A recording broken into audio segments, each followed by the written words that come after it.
Pretty much everyone has heard of Pokemon. Even if you haven't played it or watched it yourself, you at least know someone who's really into it, and you can probably list off a couple of the creatures. You see the trading cards and video games in stores, and the commercials for the show on TV. It's apparent that Pokemon has quite the following in the States, and its influence on our American culture is easy to see. But what we usually don't think about much is Pokemon's influence on Japanese culture. We all know that it comes from Japan, but how has it affected the country? What aspects of Japanese culture have gone into the creation of Pokemon?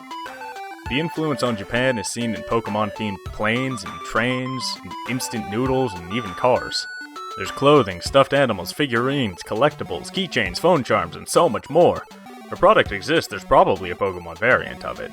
Many of these items can be found in special Pokemon-themed stores called Pokemon Centers, which can be found numerous places in Japan, including 2 locations in Tokyo.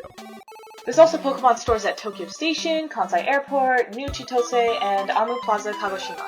These stores exclusively sell Pokemon merchandise, including, but not limited to, Pokemon games, trading cards, anime videos and DVDs, manga volumes, CDs, and a wide array of products such as clothes, accessories, bedding, sporting equipment, dishes, musical instruments, and toys.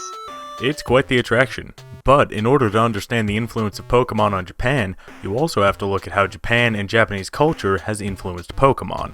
There are the more obvious things, like how many of the regions in the Pokemon games are based off of actual regions in Japan.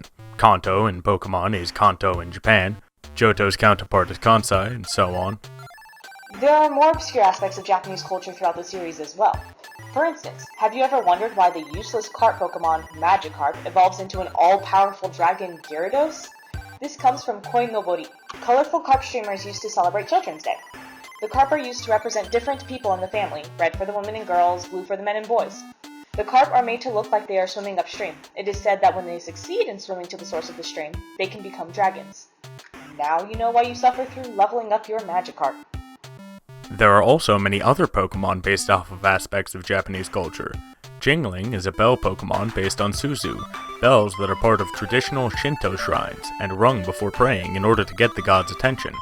Jingling's evolved form, Chimecho, is a Fudin, a traditional Japanese wind chime made of a glass ball with a poem written in calligraphy on a piece of paper dangling from the bottom of the glass ball. Snowrunt's triangular hood is actually a Yukimino, a traditional Japanese raincoat made out of straw that allowed farmers to continue to work even as it snowed. Claydol is based on clay dolls that the ancient indigenous people of Japan would make thousands of years ago. And the list goes on and on. Seriously, just look it up and you will find fountains of information on what each Pokemon is created from.